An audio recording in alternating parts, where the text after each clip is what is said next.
ഇന്നലെ ഈ സുധാകരേട്ടനെ പറ്റിച്ച് രണ്ടുപേരെ കയ്യിലിട്ടാച്ച് അങ്ങ് തല്ലി കൊല്ലായിരുന്നു. ഒരു ചേച്ചി നിൽക്കുന്നുണ്ട്. ഹലോ ചേച്ചി, ഒരു രണ്ട് കള്ളന്മാരെ കണ്ടായിരുന്നോ? ഒരുത്തനെന്ന് പറഞ്ഞാൽ ഷർട്ട് തന്നെ ഇല്ല, അങ്ങനത്തെ രണ്ട് കള്ളന്മാരെ കണ്ടായിരുന്നോ? ഒരുത്തനെ ഞാൻ കണ്ട പോലെ എനിക്ക് നല്ല ഓർമ്മയുണ്ട്. എന്താ പ്രശ്നം? പ്രശ്നം എന്ന് പറഞ്ഞാലേ രണ്ട് നായിന്റെ മക്കൾ എന്റെ കടയിൽ കയറിയിട്ട് ചായ കുടിച്ച് പൈസ തരാണ്ട് ഓടി. പിന്നെ എന്നെ ഞാൻ പറഞ്ഞില്ലല്ലോ, ഞാൻ സുധാകരൻ 7 കൊല്ലമായിട്ട് കട നടത്തുന്ന ചെക്കനാണ്. പിന്നെ ഒരു വ്ളോഗറാണ്. അപ്പൊ സബ്സ്ക്രൈബ് അടിക്കാൻ മറക്കണ്ട. സബ്സ്ക്രൈബ് അടിച്ചോണ്ടിട്ടോ. പിന്നെ അവർ ആ വഴിയെ പോയത്. ചേട്ടൻ നല്ല ഓടി പോയിട്ട് നോക്കി നോക്ക്, ചിലപ്പോ എന്തായാലും ഏട്ടൻ അവരെ കിട്ടാണ്ടിരിക്കില്ല.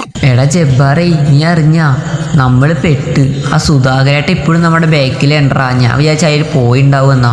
അയാൾ ഇപ്പോഴും നമ്മുടെ ബാക്കിലുണ്ട്. നമ്മള് മൂഞ്ചിയില്ലേ. എടാ ഡോക്ടറെ, നീ ഒന്നുകൊണ്ടും പേടിക്കണ്ട. ഞാൻ ജീവിച്ചിരിക്കണവരെ നിനക്കൊരു പേടിയും വേണ്ട. ഞാൻ ഒറ്റയ്ക്കെല്ലാം നേരിട്ടോണ്ട് കേട്ടോ. പിന്നെ അയാളുടെ ഒരു ചൂട് വടയുടെ കേസല്ലേ. അയ്യോ, പറഞ്ഞു തരണേക്ക് മുന്നേ ആളെത്തിയടാ.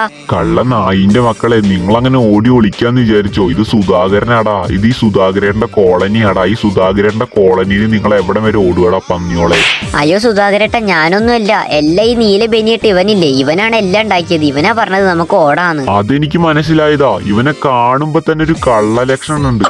ഇവനെന്തായാലും കള്ളരാന്ന് എനിക്ക് തോന്നിയതായിരുന്നു. പിന്നെ എനിക്കൊരു കാര്യം പറയാനുള്ളത്, ഞാൻ കരാട്ട മാസ്റ്ററാന്ന് നിങ്ങളുടെ അടുത്ത് പറയാൻ കൂടിയിട്ടാ വന്നത്. ഇന്ന് നിങ്ങൾ എന്തായാലും വെറുതെ വിട്ടുകൊണ്ടു. ഇന്ന് നിങ്ങൾ ഓടി ഒളിക്കാൻ പറ്റാണ്ടത്ര ഓടി ഒളിച്ചോ. പിന്നെ നാളെ ഒരു ദിവസം ഉണ്ടെങ്കിൽ നിങ്ങളെ ഞാൻ തീർക്കുവടാ. ഇപ്പൊ ഞാൻ എന്തായാലും പോണ്. ആവൂ സമാധാനം, അയാള് പോയില്ലേ. എടാ പിന്നെ ഒരു കാര്യം കൂടിയും, നാളത്തെ ബോക്സിങ്ങിന്റെ കാര്യം മറക്കണ്ട. അപ്പൊ ശരി, എന്നാ നാളത്തെ കാവിലെ പാട്ട് മത്സരത്തിന് കാണാം.